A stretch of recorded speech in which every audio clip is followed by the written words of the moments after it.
Welcome to Mystara for a deep dive into an obscure topic, the Pragmati, or the least killingest assassins guild in D&D.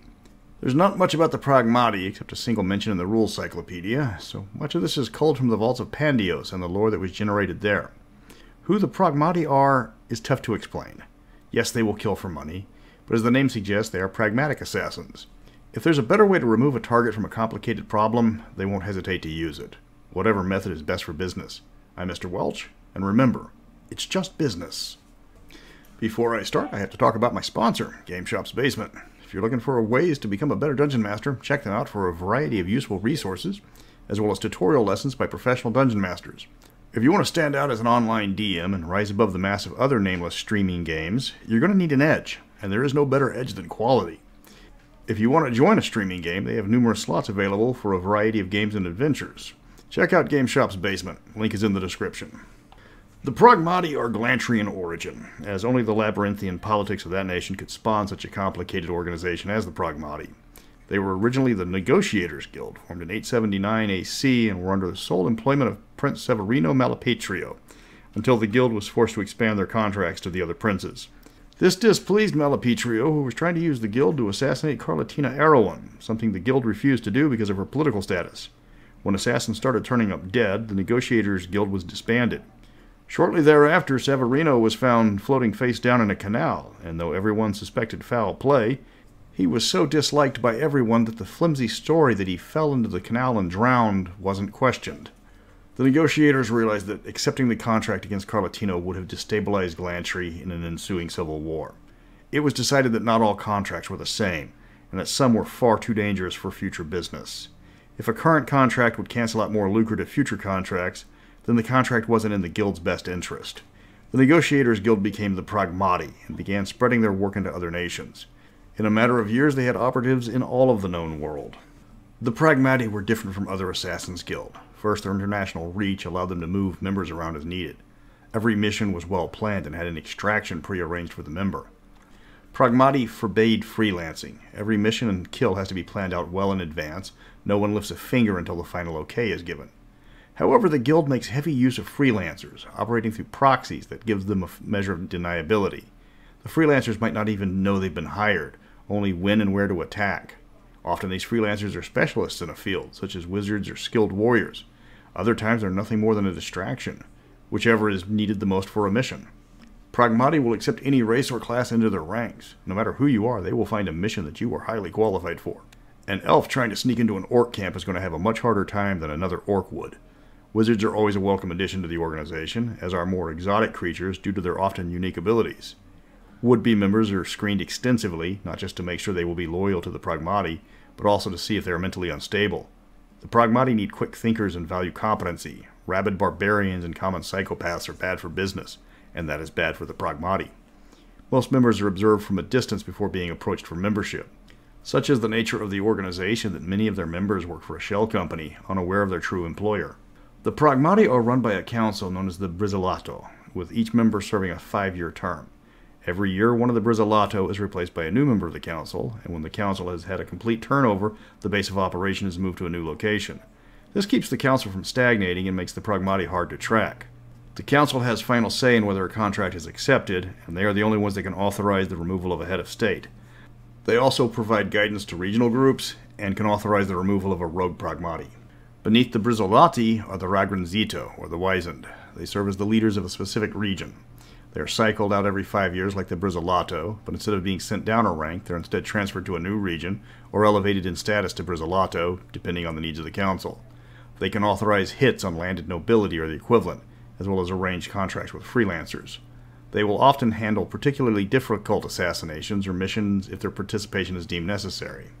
Prosatore are senior assassins, handpicked by unanimous vote by the Brizzolato. They take on the tougher assignments, recruit new members, and are expected to train members until they are ready to do jobs on their own. They will have no more than a dozen students at a time, but they're responsible for all of them. Prosatore are promoted to Ragranzito when one dies, retires, or a new region opens up, and the new Ragranzito are appointed from the ranks of the Prosatore. Fiducio run the day-to-day operations of the Pragmati. They keep track of the books, accept or decline new contracts, and make sure everyone gets paid on time. Any decision they make can be overruled by the Brizzolato, but this is rare. Most fiducio aren't assassins. They're accountants or scribes who are beneath suspicion because of their mundane appearance. Mano are the core of the Pragmati. They're allowed to have a team under them, and are appointed when a Prosatore believes they are ready. Not all of their team are assassins. Many are specialists, such as scholars or spies that help in the mission. The bulk of the Pragmati assignments are handled by the Mano. They get their assignments and get paid through a series of dead drops set up by the fiducio. Once a Mano has completed enough missions to draw the attention of the Brizzolato, they can be advanced in rank to the Prosatore. The lowest rank in the Pragmati is that of Smusetto. These are assassins in training normally, but they are given the full protection of any member despite their status. They're used for menial tasks, such as running messages back and forth and delivering contracts to potential clients. When a Prosatore says a Smusetto has learned enough, then the Smusetto is elevated to the rank of Mano. Allies of the Pragmati, or favored freelancers, are given Smusetto status, which is more than just a formal honor. Anyone who has been given the rank of Smusetto is considered part of the Pragmati, and any attempt to harm them will be viewed as an attack against the organization. The Pragmati have a unique method of acquiring business. Their agents are always looking for rumors and stories of regions that are undergoing strife. This can be anything from a despotic noble to a corrupt merchant or a powerful bandit, but the list of potential targets is endless.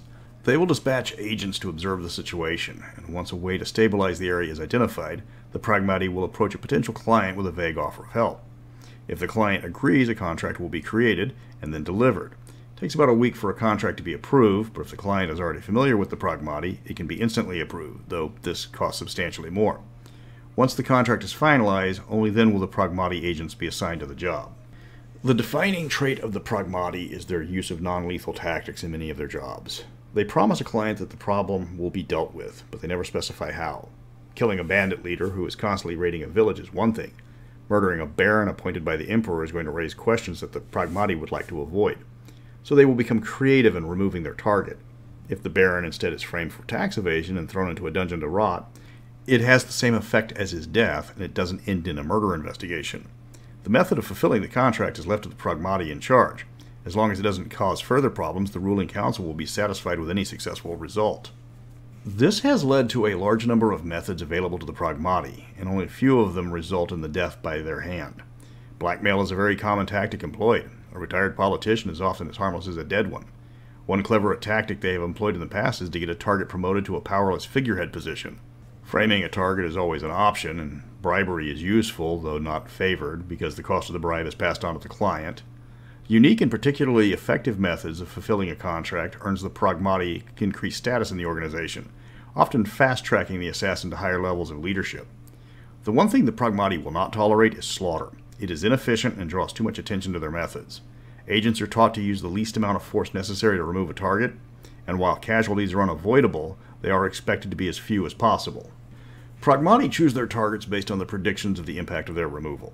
If a noble's aggressive adherence to the law is stifling commerce in a region, removing him without destabilizing the area would be difficult. His disappearance would be good initially for the merchants, but bandits or humanoids could quickly move in without the stern hand of the leader. Removing a powerful but corrupt merchant could cripple an economy in the long run without his business acumen. Pragmati will take into account the long-term effects of each contract. Just because someone is evil or incompetent isn't automatically a reason for assassination. They have long refused contracts on Baron von Hendrix of the Black Eagle Barony, because without his forceful presence in the region, it would be overrun by the humanoid tribes that threaten the area. The Pragmati have survived as long as they have by being open to change. When a leader is named, their first act is to nominate their replacement in secret. When they step down, only then is their replacement learned. This makes killing one impractical. They keep a constant flow of new blood going through their ranks, while at the same time maintaining veteran voices on the council at all times. A first-time Brizzolato will be on a council where every other member has years of experience. When the Brizzolato's 5 years are up, they return to the ranks of the Ragranzito for a period of at least 5 years, so the leadership they learned can be applied to the local level. It is a highly effective system, and the group has thrived under it for centuries. Pragmati are a strange case of utter ruthlessness, tempered by forward-thinking observation. They choose their jobs based on how much future business it can generate, but will never take a contract that will cause chaos. Chaos is bad for business. The number of people who have lost jobs, been transferred to the far ends of the empire, or been given positions of higher status without actual power, and don't know their sudden change was intentional, is beyond count. Pragmati are often bloodless assassins. They remove the problem without killing if possible. People investigate if you murder someone. People don't investigate if you get them promoted to a diplomatic attaché in Norwald. Next week, we're headed to one of the evilest places in all of Mystara, and for a twist, taking a new look at an old foe. We're headed to Fort Doom and see what happens when you give Baron von Hendrix a loving family. Evil is sin, but still loving. But until then, remember to make them an offer they can't refuse.